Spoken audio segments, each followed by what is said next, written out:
نوح علیہ السلام کا ایک بیٹا سام تھا۔ عرب اور بنی اسرائیل اسی کی طرف منسوب ہیں۔ اسی سام کے پوتوں سے ہود علیہ السلام پیدا ہوئے۔ ان کا نسب نامہ اس طرح ہے: ہود بن عبداللہ بن رباح بن جارود بن عامر بن اوس بن ارم بن سام بن نوح۔ ہود علیہ السلام کی قوم کو قوم عاد اور قوم ارم بھی کہا جاتا ہے، کیونکہ عاد اور ارم ہود علیہ السلام کے اجداد تھے۔ قوم ہود احقاف نامی ایک بستی میں آباد تھی، اور یہ بستی عمان اور حضرہ موت کے درمیان ریت کے ٹیلوں والے علاقے میں تھی۔ عربی میں احقاف ریت کے ٹیلوں کو کہتے ہیں۔ یہ علاقہ سمندر کے کنارے واقع تھا اور شہر کے نام سے پکارا جاتا تھا۔ قرآن مجید میں سورۃ الاحقاف آیت 21 میں اللہ تعالیٰ نے انہیں ان کی بستی کی طرف منسوب کرتے ہوئے مخاطب کیا ہے۔ وَاذْكُرْ أَخَا عَادٍ إِذْ أَنذَرَ قَوْمَهُ بِالْأَحْقَافِ۔ اور عاد کے بھائی کو یاد کرو جبکہ اس نے اپنی قوم کو احقاف میں ڈرایا۔ قوم عاد کے لوگ اپنی رہائش کے لیے خیمے پسند کرتے تھے۔ ان کے خیمے بہت مضبوط اور پختہ ہوتے تھے۔ یہ لوگ ان کو بڑی مہارت سے بناتے تھے، پھر ان پر فخر کرتے تھے۔ اللہ تعالیٰ سورۃ الفجر آیات 6 تا 8 میں فرماتے ہیں: أَلَمْ تَرَ كَيْفَ فَعَلَ رَبُّكَ بِعَادٍ إِرَمَ ذَاتِ الْعِمَادِ الَّتِي لَمْ يُخْلَقْ مِثْلُهَا فِي الْبِلَادِ۔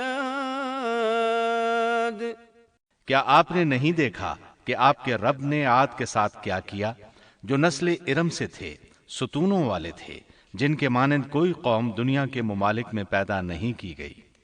اللہ تعالیٰ نے ان کی کاریگری اور فن کی ایک مثال دی ہے کہ وہ ایسے خیموں میں آباد تھے جن کے ستون بہت مضبوط تھے، طاقتور تھے۔ ان لوگوں نے شہروں اور بستیوں کو ایسی کاریگری سے بنایا کہ ان کے متعلق عجیب و غریب روایات مشہور ہو گئیں۔ یہ نرم زمین میں خیمے بناتے تھے، اس کے ساتھ پہاڑوں میں محل بھی بناتے تھے۔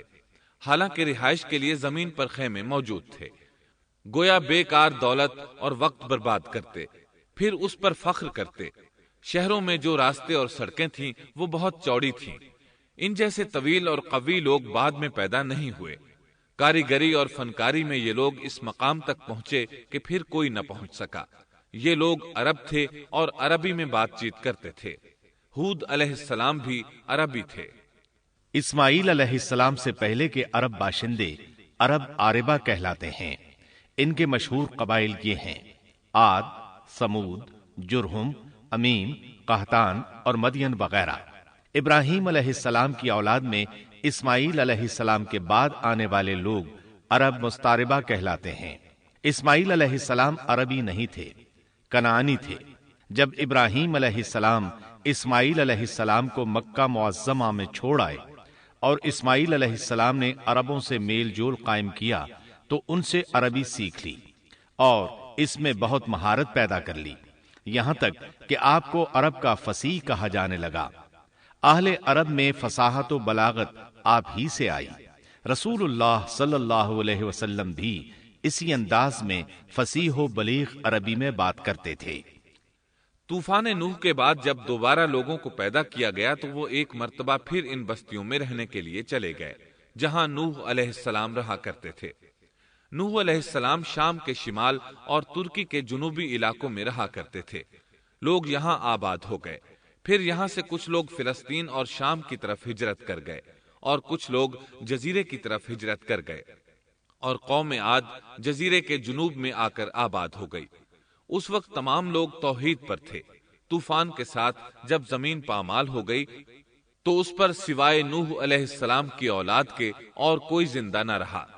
یہ لوگ توحید پرست تھے، لیکن وقت کے ساتھ ساتھ قوم عاد آباد ہوئی اور شیطان نے ان کے دلوں میں وسوسہ ڈالا۔ اس طرح وہ شیطان کی عبادت کرنے لگے۔ چنانچہ قوم نوح کے بعد سب سے پہلے جس قوم نے بت پرستی اختیار کی وہ قوم عاد تھی۔ اس قوم کو اللہ تعالیٰ نے بہت ڈیل ڈال دیا تھا۔ وہ بہت طاقتور قوم تھی۔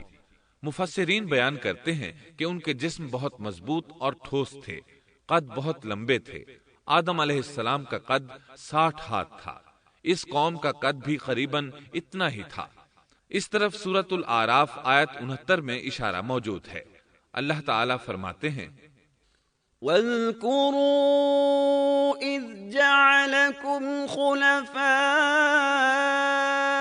مِن بَعْدِ قَوْمِ نُوحٍ وَزَادَكُمْ فِي الْخَلْقِ بَسْطَةً فَاذْكُرُوا آلَاءَ اللَّهِ لَعَلَّكُمْ تُفْلِحُونَ۔ اور تم وہ حالت یاد کرو جب اللہ نے تمہیں قوم نوح کے بعد جانشین بنایا اور ڈیل ڈول میں تمہیں زیادہ پھیلاؤ دیا، سو تم اللہ کی نعمتوں کو زیادہ یاد کرو تاکہ تم فلاح پا جاؤ۔ ہود علیہ السلام کی زبانی اللہ تعالیٰ ان کی فنکاری کو بیان کرتے ہوئے فرماتے ہیں کہ ہود علیہ السلام نے ان سے کہا، کیا تم ایک ایک ٹیلے پر بطور کھیل نشان لگا رہے ہو؟ مطلب یہ کہ یہ لوگ پہاڑوں کی چوٹیوں پر محل تعمیر کرتے تھے۔ جب ان سے کہا جاتا کہ تم رہتے تو زمین پر ہو اور گھر پہاڑوں پر بناتے ہو، اس کی کیا وجہ ہے؟ اور تم اتنے مضبوط محل تعمیر کر رہے ہو، گویا ہمیشہ یہیں رہو گے۔ وہ لوگ دراصل ٹیلوں، گھاٹیوں، دروں اور پہاڑوں پر عمارات تعمیر کرتے تھے، اور ان کا مقصد ان میں رہنا نہیں تھا، بلکہ صرف کھیل کود کے لیے ایسا کرتے تھے۔ ہود علیہ السلام نے انہیں جھنجھوڑا کہ تم ایسا کام کیوں کرتے ہو جس کا کوئی مقصد نہیں، جس کام کے فضول ہونے میں کوئی شک نہیں۔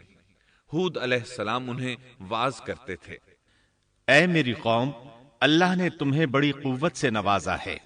تمہاری طاقت کا عالم یہ ہے کہ جب تم کسی پر ہاتھ ڈالتے ہو تو ظلم کرتے ہو، کوئی شخص تمہارے سامنے آنا گوارا نہیں کرتا، لہذا اللہ سے ڈرو اور میری پیروی کرو۔ اس سے ڈرو جس نے ان چیزوں سے تمہاری مدد کی۔ اللہ تعالیٰ نے اپنی ہر طرح کی نعمت، مال، اسباب، اولاد، باغات، شہر، قوت، جسامت اور صنعت کاری سے تمہیں نوازا ہے، لہٰذا تم اللہ سے ڈرو اور میری اطاعت کرو۔ لیکن ان کی قوم نے کوئی اثر نہ لیا، نہ ان پر ایمان لائی، الٹا لگی تکبر کرنے، اللہ کی حمد کی بجائے اس کی ناشکری کرنے لگی۔ اور تکبر کے بارے میں بات یہ ہے کہ جب سے ابلیس نے اس کو اختیار کیا، یہ اس وقت سے آزمائش بن چکا ہے۔ اللہ تعالیٰ سورہ حامیم السجدہ آیت 15 میں فرماتے ہیں، فَأَمَّا عَادٌ فَاسْتَكْبَرُوا فِي الْأَرْضِ بِغَيْرِ الْحَقِّ وَقَالُوا مَنْ أَشَدُّ مِنَّا قُوَّةً أَوَلَمْ يَرَوْا أَنَّ اللَّهَ الَّذِي خَلَقَهُمْ هُوَ أَشَدُّ مِنْهُمْ قُوَّةً۔ پس قوم عاد نے تو بے وجہ زمین میں سرکشی شروع کر دی اور کہنے لگے کہ ہم سے زوراور کون ہے؟ کیا انہیں یہ نظر نہ آیا کہ جس اللہ نے انہیں پیدا کیا ہے وہ ان سے بہت ہی زیادہ زوراور ہے؟ جب یہ لوگ اپنی سرکشی اور کفر میں حد سے بڑھ گئے، تب اللہ تعالیٰ نے ہود علیہ السلام کو ان کی طرف بھیجا۔ انہوں نے انہیں اللہ کی طرف بلایا اور کہا، اے میری قوم، اللہ کی عبادت کرو، اس کے سوا تمہارا کوئی معبود نہیں۔ کیا تم ڈرتے نہیں؟ قوم کے کافر سردار کہنے لگے، ہم تو دیکھتے ہیں کہ تو نری بے وقوفی میں ہے، ہمارے خیال میں تو جھوٹا ہے۔ اس پر ہود علیہ السلام نے فرمایا، میری قوم، میں بے وقوف نہیں، میں تو تمام جہانوں کے پروردگار کی طرف سے بھیجا گیا ہوں، تمہیں اپنے رب کے پیغامات پہنچا رہا ہوں، اور ہوں بھی تمہارا دلی خیر خواہ اور امانت دار۔ کیا تم اس بات سے تعجب کرتے ہو کہ تم میں سے ایک شخص کی معرفت، اللہ کا ذکر تم تک پہنچا کہ وہ تمہیں خبردار کر دے؟ تم اللہ کی اس نعمت کو یاد کرو کہ اس نے تمہیں قوم نوح کے بعد خلیفہ بنایا اور ڈیل ڈول میں تمہیں زیادہ پھیلاؤ دیا۔ تم اللہ کے احسانات کو یاد کرو تاکہ فلاح اور نجات پا جاؤ۔ ہود علیہ السلام نے اللہ کی عظیم نعمتوں کے ساتھ انہیں نصیحت کی، لیکن وہ بدبخت کفر ہی کرتے رہے۔ آخر انہیں جھنجھوڑنے کے لیے انہوں نے فرمایا، اے میری قوم، اللہ ہی کی عبادت کرو، اس کے سوا تمہارا کوئی معبود نہیں۔ تم تو صرف بہتان بازی کر رہے ہو، یعنی جن بتوں کی تم پوجا کر رہے ہو ان کی پوجا تم نے خود گھڑی ہے۔ اللہ تعالیٰ نے تو اس کے متعلق کوئی دلیل نازل نہیں فرمائی۔